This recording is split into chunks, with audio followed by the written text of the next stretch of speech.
Good morning, wherever you are. Today we're at Stratford and we're going to be walking from Stratford over to Blackheath Common and passing through Greenwich and spending some time on the Regents Canal and the Thames Path. We started off at the Theatre Royal Stratford East.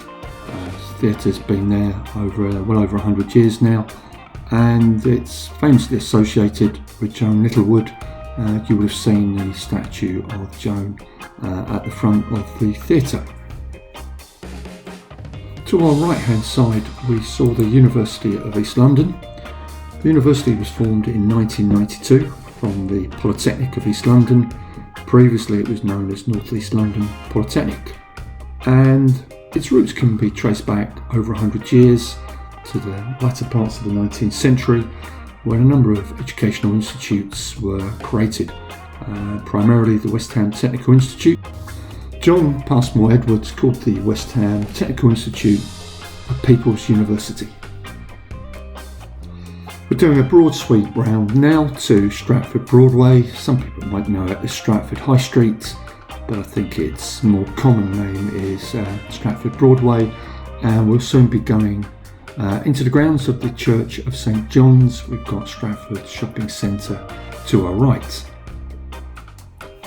Our good friend Steve, who has a problem with Stratford High Street, declined to do this first part of the walk, but he will be joining us in about half an hour or so, and when we make our way over to Greenwich and Blackheath. And we have Stratford Shopping Centre to our right hand side.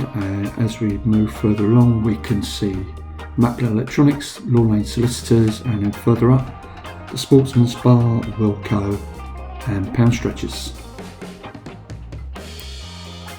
We've seen a fair number of people sleeping rough so far today, which is a tragedy. In 2021, one of the world's richest cities still has this awful problem.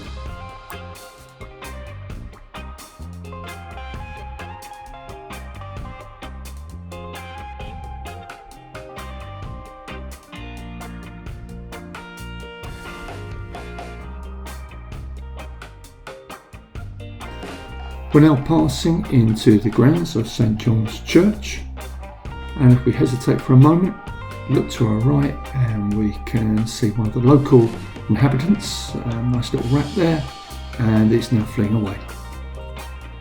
It's been a really exciting start to the walk. We've seen so much in Stratford already. We've seen universities, we've seen theatres. St John's Church was built on the grounds of the Forest Prison. Forest Prison stood on this site from about 1630 to about 1827. The church was built by Edward Blore, and in the Second World War its crypt served as an air raid shelter. We're coming up on the left hand side to a pub called Edward VII.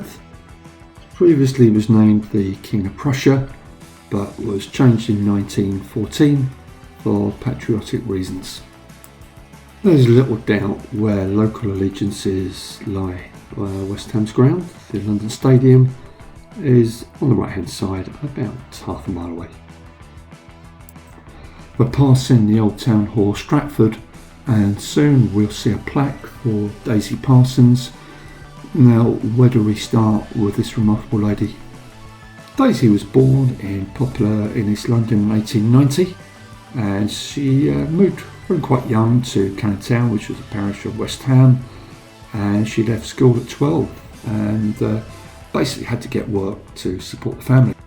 She worked at the Carrera's Tobacco Company in Aldgate, but soon realised that the rate of pay for men and women were very different. Men were part of a trade union, they were given paid leave and were entitled to a lunch break, but the women weren't.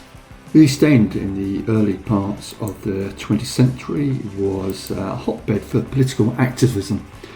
And in 1906 we had the first London branch of the Women's Social and Political Union formed in Canal Town, and this was encouraged by the suffragette leader Sylvia Pankhurst.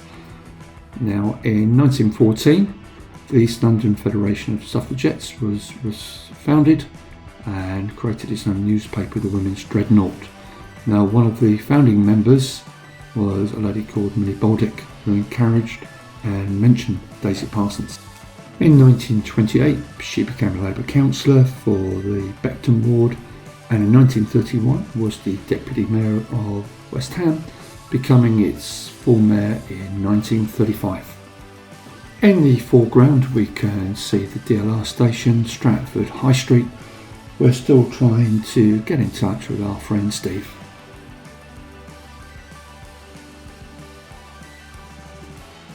We're crossing over the main road now, and we're going to take a visit to the Builders Arms, a pub that no longer exists, was decommissioned in January 2020. I was able to go to this pub in October 17 on a Friday night when West Ham were playing Brighton, a game they eventually lost 3-0. I was able to enjoy the hospitality of the locals, though having looked at various pub guides, the comments about the staff and atmosphere was none too complimentary.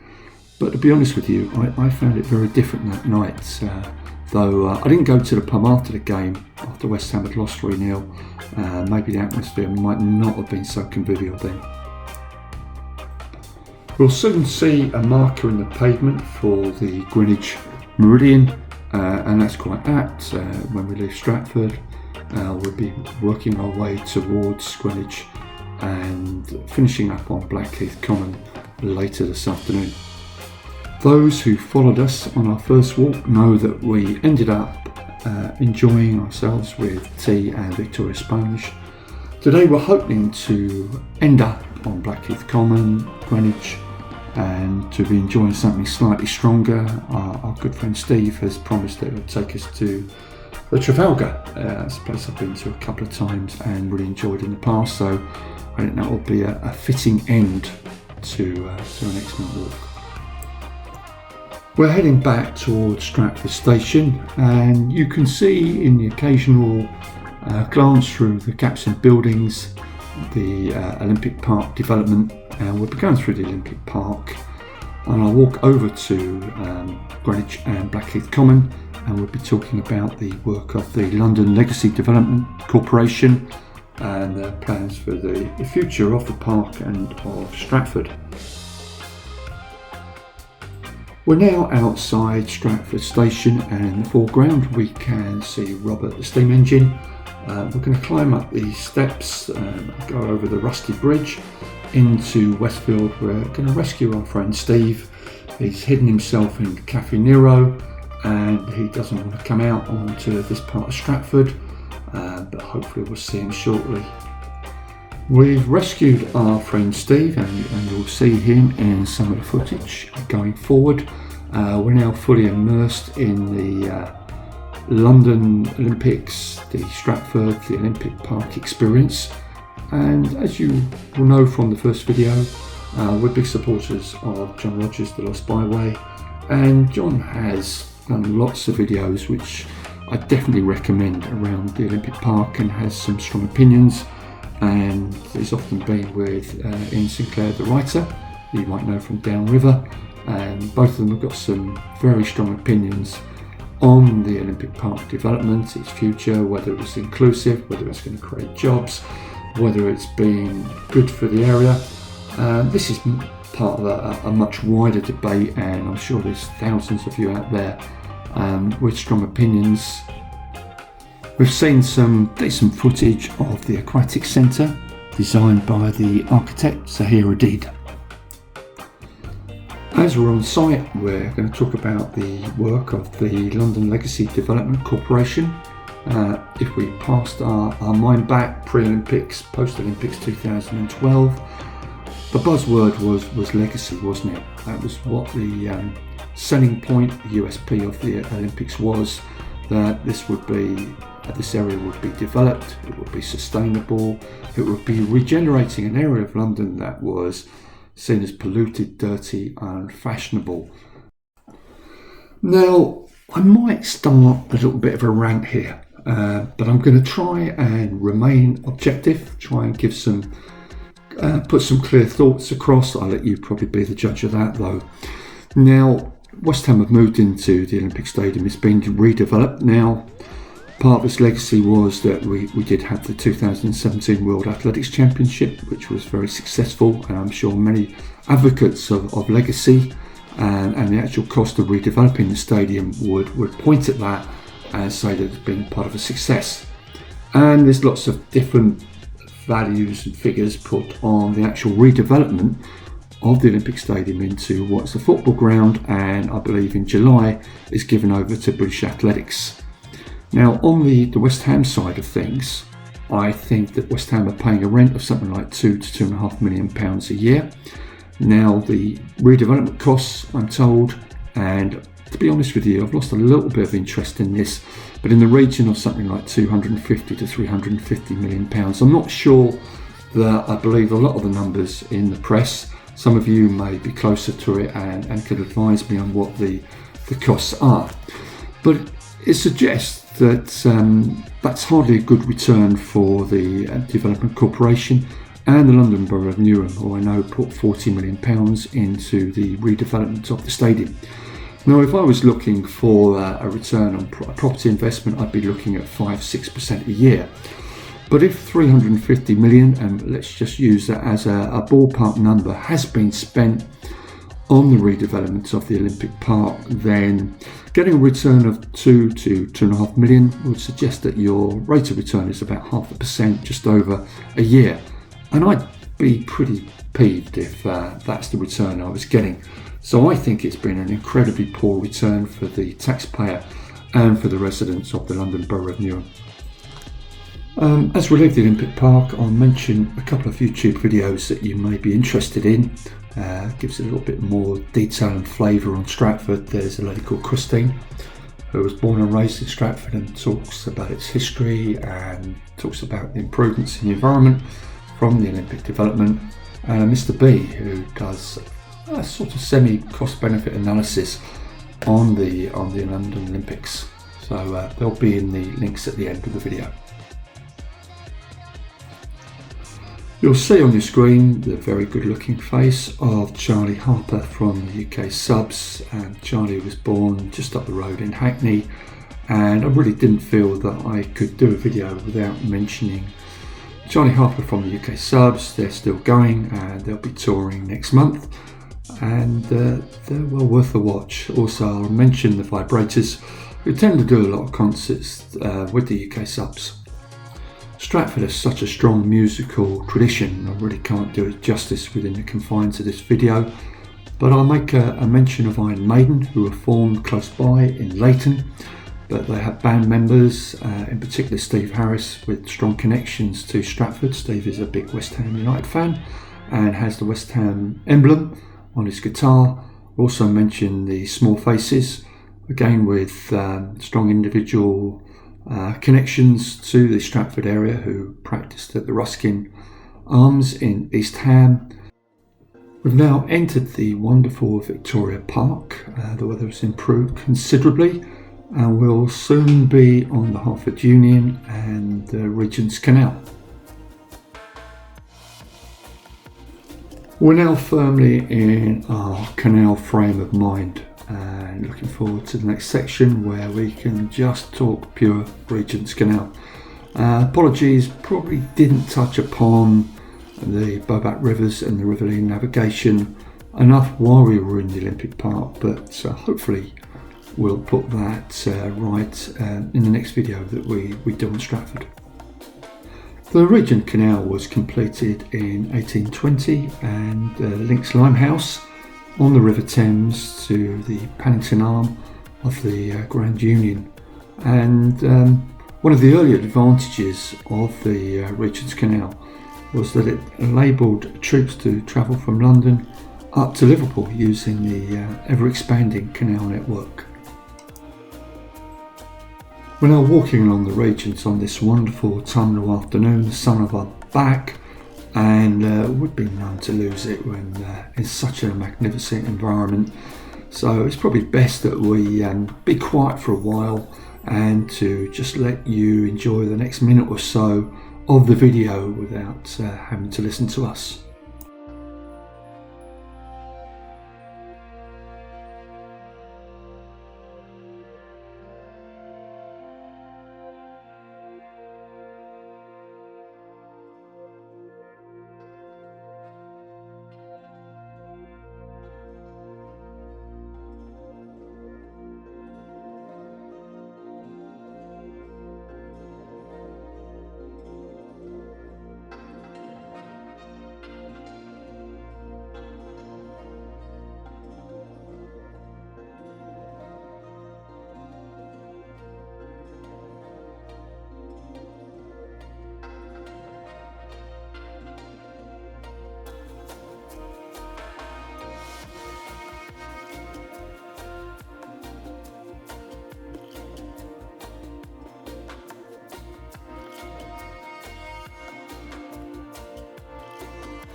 I hope you enjoyed those couple of minutes of quiet meditation along the Regents Canal. I wonder, was it something similar to those meditation pieces that you get on Swimwatch? Let us know in the comments if you enjoyed it. Now, we passed underneath the railway line, the London to Norwich railway line, and we'll be soon arriving at Limehouse.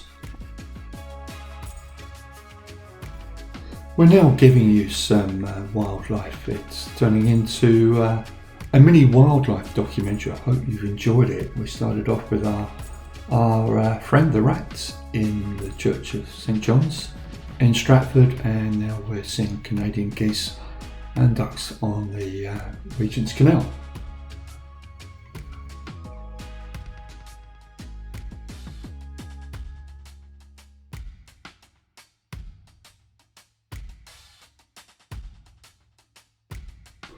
The Canadian geese have asked us what we're doing today. We told them we're walking on the Regents Canal on the way to Blackheath and Greenwich, and they've given us their full approval, which gives us a good feeling. Those who watched the previous video will know that wild swimming is a passion of ours, and we did say for today's video that if we found a place that you could wild swim, then we would mention it and perhaps show it, but I wouldn't wild swim in the Regents Canal if I were you. The water quality isn't really that good. I've seen people swim in here before in the height of summer to cool off. I've seen people fall into the Regents Canal, maybe after a good night out, but it's not something I would suggest. The water looks incredibly inviting today, but it's something we will resist. Wow, we've made it to Limehouse now, the start or end of the Regents Canal, however you view it, and Cass is getting very excited. We're now taking some footage of the DLR at Limehouse, and just look at the basin. Doesn't it look magnificent?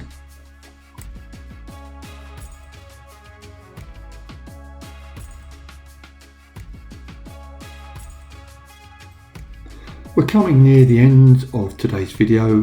We've made enough mention that the walk will take us over the other side of the Thames to Blackheath Common and to Greenwich, and that will be featured in another video to be released in the next couple of days. But we're going to finish today's video at Limehouse Basin, magnificent Limehouse Basin.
The church is also close to the library and the town hall, two Grade 2 listed buildings. So the setting, as you can see in the still picture before you, is really quite magnificent. Certainly my words cannot do it any sense of justice whatsoever. And we'll try and explore a little bit about Nicholas Hawksmoor next year when we do the walk linking all the churches together. I'll drop in some links that I've mentioned previously in the video, and you'll now see us on our way in the direction of Canary Wharf and the Thames Path, en route for the second video that will be out shortly. Finally, I'll ask if you will subscribe. If you like what you've seen today, please feel free to subscribe. We'd like to build up our following. So if you've enjoyed what you've seen on this video, then please hit that subscribe button. Thank you.